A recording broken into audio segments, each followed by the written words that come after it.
सुना, पुरानी भाई जी कुछ बात रखना चाहें?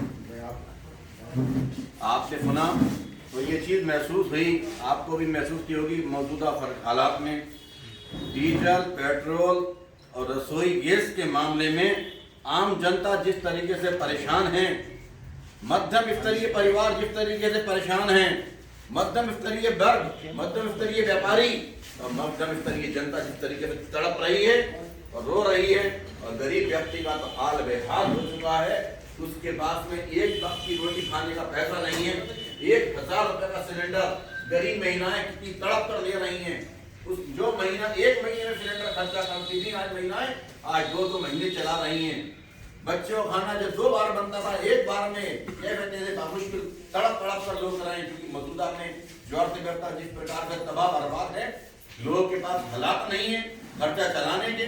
ऐसी तड़पती भी अर्थव्यवस्था में, गिरती भी अर्थव्यवस्था में, जहाँ जीडीपी डाउन के कगार पर है आज देश में, जहाँ पर अर्थव्यवस्था बिल्कुल निचले स्तर पर है हमारे भारत देश में, पेट्रोल, रसोई गैस और डीजल, इन तीनों में जिस प्रकार अंधाधुंध महंगाई हुई है, मेरा माननीय नरेंद्र मोदी प्रधानमंत्री से हमारा सभी का यह अनुरोध रहेगा आज के इस कार्यक्रम मीटिंग के माध्यम से कि माननीय प्रधानमंत्री जी अतिशीघ्र जितनी जल्दी हो सके जनता की तड़प की आवाज सुने, जनता का रोना सुने, जनता और व्यापारी समाज किस प्रकार तड़प कर रसोई गैस, डीजल और पेट्रोल की मांग को, जो रेट है उसको कम करने की मांग कर रहा है, क्योंकि इन तीनों के बढ़ने से हर चीज पर पैसे बढ़े हैं। अगर सब्जी में भी रेट बढ़ेंगे तो इन तीनों चीजों की बड़े से बढ़ेंगे। अगर दालों में कीमतें बढ़ रही हैं तो उसके लिए भी ये तीनों चीजें जिम्मेदार हैं, क्योंकि अगर व्यापारी की दाल भी ट्रांसपोर्ट से आ रही है तो ट्रांसपोर्ट भी डीजल पर चलती है। किसान अगर खेत में गेहूं पैदा करता है, अगर किसान धान पैदा करता है, अगर किसान सब्जी पैदा करता है, किसान लहसुन और प्याज पैदा करता है, किसान अगर आलू पैदा करता है तो वो भी डीजल से उसकी खेती चलती है। इतनी महंगाई के दौर में, इतनी तड़प के दौर में, जिस हिसाब से पूरे देश की जनता तड़प रही है, और हमारे देश के ये मंत्रिमंडल, पूरा केंद्रीय मंत्रिमंडल और तमाम पूरे भारत देश के सांसद बोलने को तैयार नहीं है, यह अत्यधिक शर्म का विषय है। इस मामले में माननीय प्रधानमंत्री जी को चाहिए कि वो ऐसे नकारात्मक मंत्रियों से पूछे कि आखिर आप जनता की आवाज मुझ तक क्यों नहीं दे रहे हैं।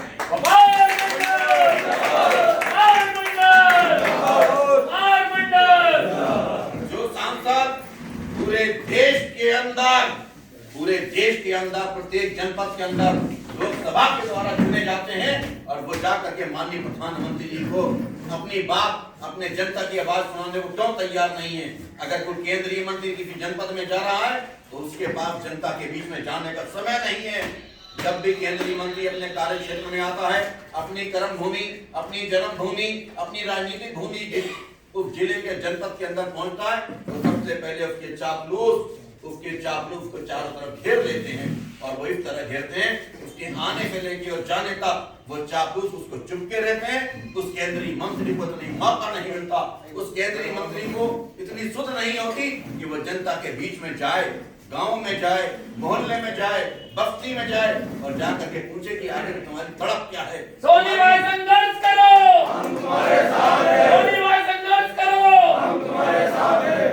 वो तड़प के साथ उस तड़प को सुने, और सुनने के बाद वो केंद्रीय मंत्रिमंडल, जो प्रधानमंत्री देश का राजा होता है, और राजा को जो सुझाव देते हैं वो उसके मंत्रिमंडल सुझाव देता है, और यहाँ का मंत्रिमंडल हमारा फेल होने के कगार पर है। इस प्रकार प्राकृतिक गैस, पेट्रोलियम मिनिस्ट्री पूरी तरह जिस प्रकार फेल हो गई है, डीजल 100 रुपए के पास, पेट्रोल 110 के पास, और रसोई गैस 1000 रुपए के पास जो चल रही है, इससे जनता में त्राही मची है, लोगों में आक्रोश है, लेकिन इस आक्रोश को मीडिया दिखा नहीं पा रही है। इस आक्रोश को राजनीतिक पार्टियां, तमाम राजनीतिक दल इस पर बोलने को तैयार नहीं। बोलेंगे तो कैसे बोलेंगे?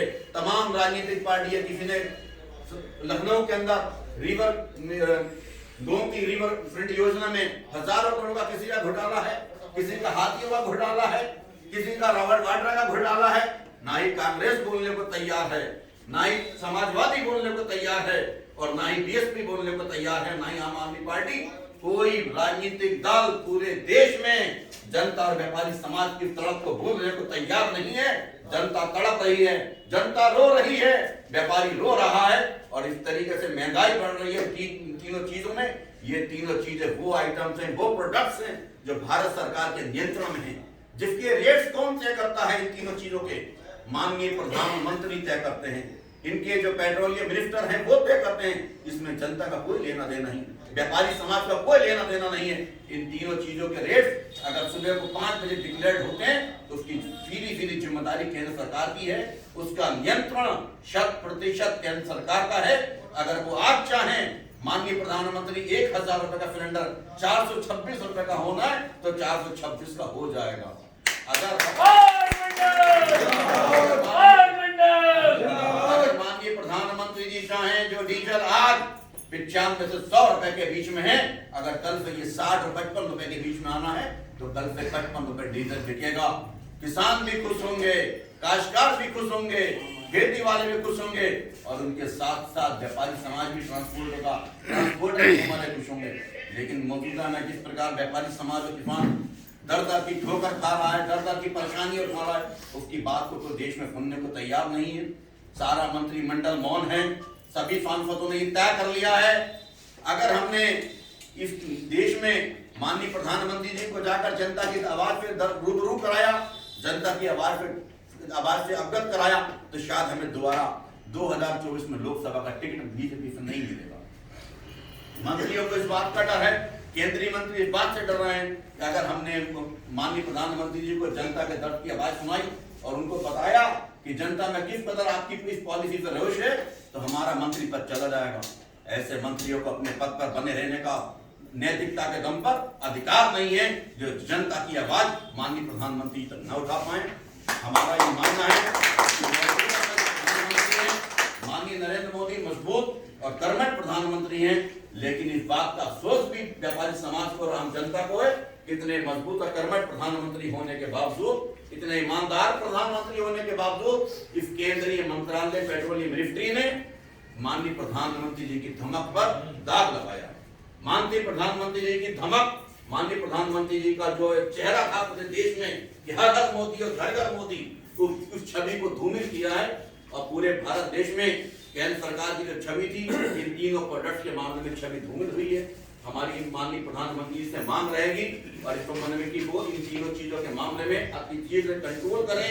अगर पेट्रोलियम मिनिस्टर फेल हो रहा है तो ऐसे मंत्री को पुनः अतिशीघ्र हटा दें, उसका त्याग पत्र लेकर किसी ऐसे कर्मठ व्यक्ति को मंत्रिमंडल का जिम्मेदारी सौंपे जो देश का वर्चस्व समझे। देश में जो छवि खराब हो रही है भारत देश में पार्टी के प्रति, जो भारत देश के अंदर माननीय प्रधानमंत्री के लोगों के बीच में लोगों का भरोसा कम हो रहा है, इस बात का भरोसा अपना कायम हो। इस बात को लेकर हम बहुत जल्दी दीपावली के बाद पूरे भारी भरकम नेतृत्व के साथ पूरी पब्लिक पूरी तादाद के साथ कलेक्ट्रेट में माननीय प्रधानमंत्री जी को संबोधित ज्ञापन सौंपेंगे।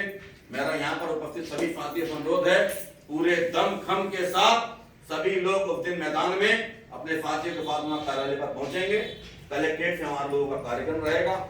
कम से कम 1000 आदमी का हमारा टारगेट रहेगा और 1000 में 999 नहीं होने चाहिए।